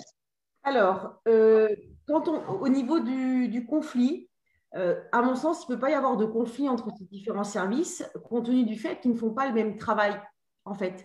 C'est des différents niveaux de contrôle. Donc, au contraire, ils travaillent de concert, puisqu'ils se donnent des conseils les uns les autres pour que les différents services respectent la réglementation. Donc, à mon sens, il n'y a pas de conflit possible. Au contraire, ils doivent travailler ensemble, puisque si on parle des niveaux de contrôle que tout le monde connaît, quelqu'un en front, il a son premier niveau de contrôle. Le deuxième niveau, qui est le service conformité, va contrôler que le premier a bien fait son travail. Et l'audit va contrôler que le conformité a bien fait son travail de contrôle. Donc, à mon sens, il ne peut pas y avoir de conflit entre eux. Au contraire, ils doivent travailler de concert. C'est mon avis. Maintenant, il peut y avoir des conflits, mais je ne vois pas comment, s'il pourrait y avoir des conflits. Peut-être que les panélistes ne sont pas d'accord avec moi, n'hésitez pas, il n'y a pas de souci. Nous aurons une réaction tout à l'heure. Voilà, OK. Ensuite, au niveau du gendarme, donc en effet, il va y avoir un durcissement, mais comme je disais tout à l'heure, le travail d'un chargé de conformité, c'est d'expliquer qu'on n'est pas là pour contrôler en disant « tu fais mal ton travail ». On est là pour contrôler en disant « je vais t'expliquer comment il faut que tu restes dans cette ligne pour éviter déjà… » que tu ailles chercher des clients dans un endroit un peu trop risqué, mais également aussi que tu fasses quelque chose qui n'est pas réglementaire et qui, de ce fait, risque d'engendrer une sanction pour toi, pour l'établissement, etc. Donc, aujourd'hui, ce n'est pas dans le terme, on va aller dans un durcissement de la réglementation, ça c'est sûr. De toute façon, c'est rare que dans la réglementation, on va vers un allègement. C'est rare. Hein. Donc aujourd'hui, oui. Mais après, c'est dans l'idée de « OK, on va aller vers un durcissement, mais vous inquiétez pas. On va changer les procédures. On va vous expliquer pourquoi on va changer les procédures, pourquoi on va vers un durcissement, etc. » Donc, c'est vraiment dans l'idée de « je vais vous accompagner au mieux pour vous expliquer pourquoi on va être obligé de changer. » Et c'est vraiment dans l'idée de « on va vous protéger en vous expliquant que la loi a changé. Voilà ce qui a changé. Et si vous ne la respectez pas, voilà ce que vous encourez. » Moi, je n'ai pas commencé il y a 20 ans. J'ai commencé il y a 15 ans, c'est rien du tout dans une vie professionnelle, mais je vois qu'il y a vraiment un durcissement au niveau des sanctions. Donc, justement, et ça va avec, pour moi, l'agrandissement des procédures, c'est pour éviter qu'il y ait des sanctions qui tombent. Voilà ce que je pourrais répondre. Très bien, merci Madame Marchal. Monsieur Nyang, vous aviez aussi des éléments à partager sur ce sujet. Par contre, il faudrait activer votre micro, s'il vous plaît. Oui, en fait, c'est juste pour dire que c'est les éléments qui viennent appuyer ce que vient de dire Marilyn. Ce qu'il faut comprendre, c'est que ces fonctions, en fait, que ce soit l'audit, le contrôle interne, la gestion des risques, la conformité, ce sont des fonctions complémentaires qui ont le même objectif. L'objectif commun, c'est de pouvoir gérer les risques afin de pouvoir préserver l'institution financière. En ce sens, ce sont des fonctions qui doivent communiquer. Tout à l'heure, nous avons parlé des outils de la cartographie des risques de non-conformité, mais ce sont des outils, en fait, on va dire, qui sont transverses au dispositif de contrôle interne en général. L'autre point également, c'est sur, en fait, on va dire, parallèlement à ces fonctions, je vais plutôt évoquer l'aspect, en fait, de front office et conformité, les commerciaux et la conformité. J'ai vu également dans le cadre des questions, c'est une question qui revient souvent pour dire est-ce que nous n'avons pas des objectifs différents? C'est une mauvaise interprétation dans le sens où la conformité et le commercial, ils ont le même objectif. L'objectif, c'est de pouvoir assurer, on va dire, une rentabilité de l'institution financière, mais une rentabilité qui est saine d'un point de vue compliance. À ce titre, le rôle de la conformité, clairement, n'est pas de faire gagner de l'argent, mais le rôle de la conformité est de ne pas en faire perdre. Étant donné que je ne fais pas perdre de l'argent à l'institution financière, donc réellement, j'en fais gagner au même titre que le commercial. Juste pour dire en fait que cette complémentarité au niveau de toutes les fonctions de la banque doit pouvoir permettre de comprendre le langage de la conformité, qui est simplement de traduire, en fait, d'avoir une interprétation raisonnable des dispositions édictées par le régulateur, pour ne pas, après, derrière, enfreindre ce qu'on appelle la réglementation. Dans les sanctions même qui sont prévues, n'oublions pas qu'il y a un risque élevé de retrait d'agrément. Si des insuffisances remarquables sont notées dans le cadre des contrôles des commissions bancaires, l'institution financière peut être exposée à un risque de retrait d'agrément. Donc, il faut qu'on puisse en interne se dire que nous sommes de la même équipe et nous avons un seul objectif, d'assurer une rentabilité, mais également de nous assurer que cette rentabilité est saine d'un point de vue conformité. Merci. Très bien. Merci, Monsieur Nyang. Je peux ajouter? Oui, je vous en prie, allez-y. Bon, voilà, il est certes vrai dans la pratique, je crois que j'ai répondu même à cette question, dans la pratique, il y a vraiment un empiètement entre les fonctions de contrôle dans certaines institutions bancaires. Mais je pense qu'il y a un moyen de contourner ça. Et le seul moyen de contourner ces empiètements-là, c'est de créer des cadres de collaboration. Il faudra qu'il y ait un cadre de collaboration. Il faudra que les responsables de fonctions de contrôle se retrouvent, s'assoient, planifient, examinent ensemble les exceptions qu'ils ont relever, ou que chacun doit relever de son côté par rapport au bon fonctionnement de la banque.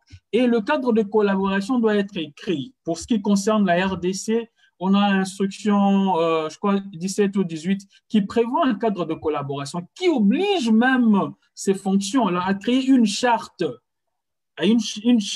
pour bien fonctionner. Si la charte existe et qu'il y a empiètement, on sait facilement rappeler les départements qui empiètent. Donc, moi, je milite pour un cadre de collaboration bien établi, une charte bien établie. On n'aura pas de problème là-dessus. Très bien, merci Monsieur Cabois. Alors, je vous propose de terminer avec deux questions. Alors, je suis désolée pour l'ensemble des participants, vous vous êtes beaucoup exprimés sur l'espace de chat et l'interface de questions-réponses et nous vous en remercions. Malheureusement, comme vous le savez, on a un timing à respecter. Donc, je vous propose de terminer le débat avec ces deux dernières questions. Donc, quelle place la compliance occupe-t-elle à côté des autres services juridiques ou autres? On a un petit peu parlé de ce sujet de la place de la compliance au sein des entreprises, mais je pense que c'est important d'y revenir. Et une autre question, dans la pratique, comment sont conçus, hiérarchisés et mis en place les contrôles de conformité? Est-ce que l'un des speakers souhaite s'exprimer sur ces deux thématiques ou sur l'une d'entre elles?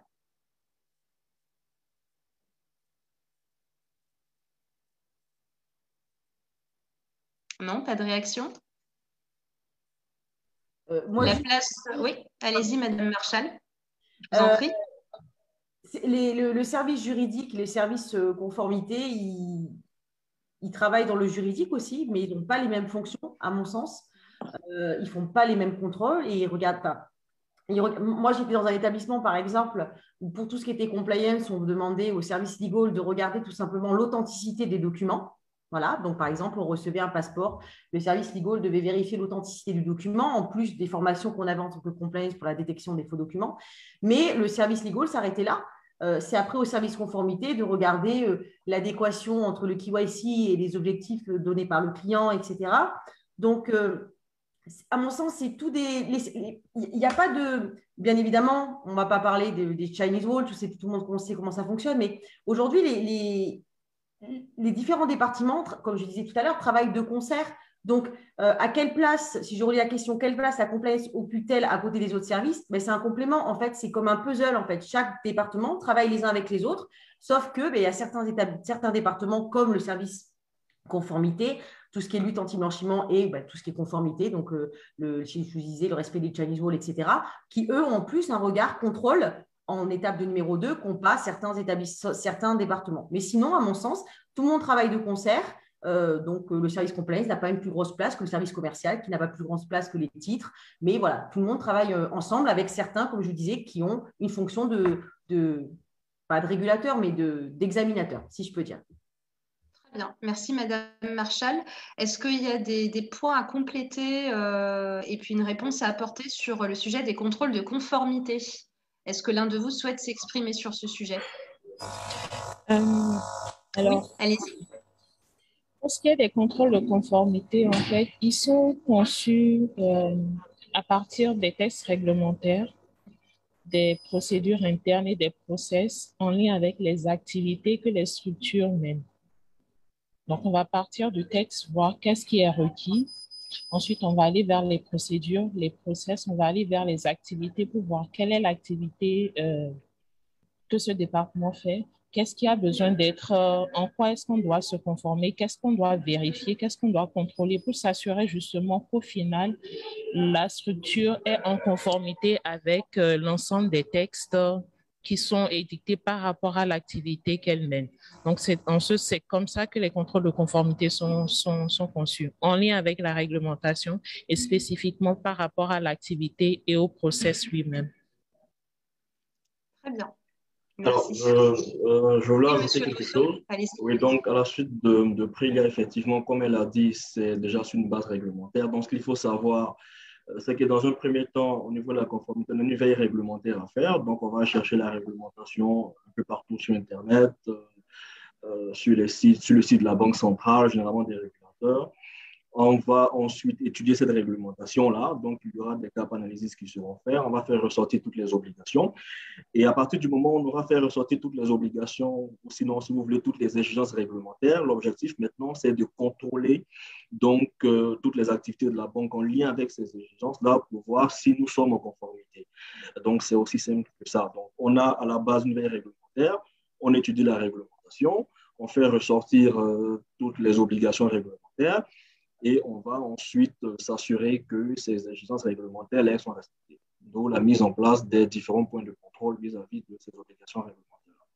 Bien entendu, quand il y a de nouvelles lois qui sortent et qui viennent abroger donc les anciennes, il y a un gap analysis à faire, donc savoir qu'est-ce qui est nouveau et puis effectivement contrôler donc l'entité ou bien toutes les activités pour voir comment on se met en conformité sur ces différents points. Donc c'est ce que je voulais ajouter. Très bien, merci Monsieur Bosso. Alors, je vous propose de terminer ici la phase de questions-réponses avec l'ensemble des participants. Je tiens à tous vous remercier, vous les speakers, pour vos brillantes interventions et puis d'avoir joué le jeu aussi en répondant aux questions improvisées de nos participants. Et merci également à l'ensemble des participants. Vous avez été très proactifs sur cette thématique de la compliance et nous vous en remercions.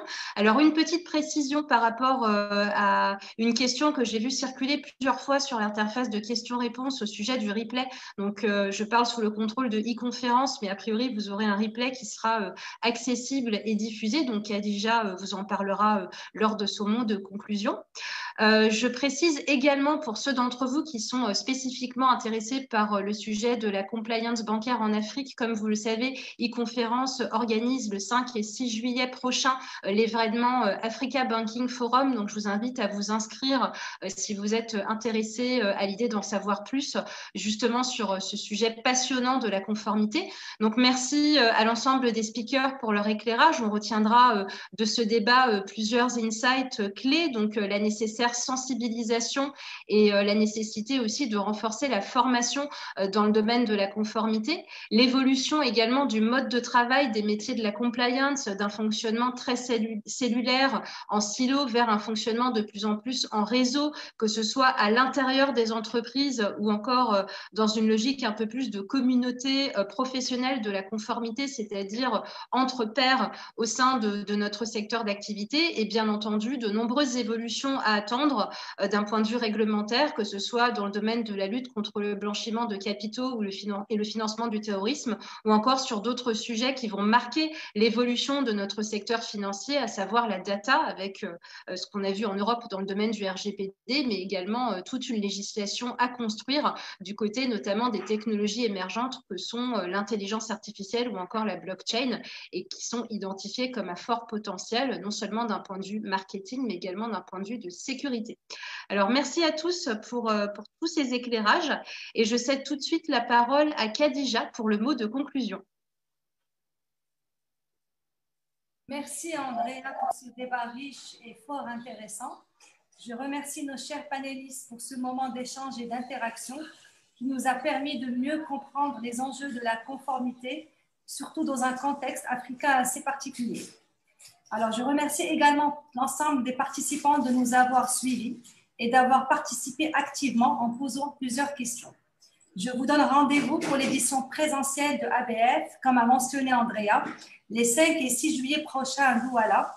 Et j'invite nos chers panélistes et l'ensemble des participants qui nous ont suivis à nous rejoindre aussi à Douala pour cette édition de retrouvailles et de relance qui s'annonce très prometteuse. Alors, je vous invite à vous inscrire sur notre site web, et je tiens aussi à remercier notre partenaire Capital Banking Solutions pour ce débat très intéressant. Merci Marilyn, merci Rémi Fiston, merci Prélia, merci Benjamin, merci Mohamed, ainsi que Brice. Voilà. Donc, je ne sais pas qui est-ce qui a un mot de clôture aussi, qui y a une personne qui souhaite prendre la parole. Marilyn, tu souhaites dire quelque chose? Moi, je serais ravie de rencontrer tout le monde à Douala. Hein. J'ai mon avion qui est booké pour le 3. Donc, super, super. Voilà, je serai là.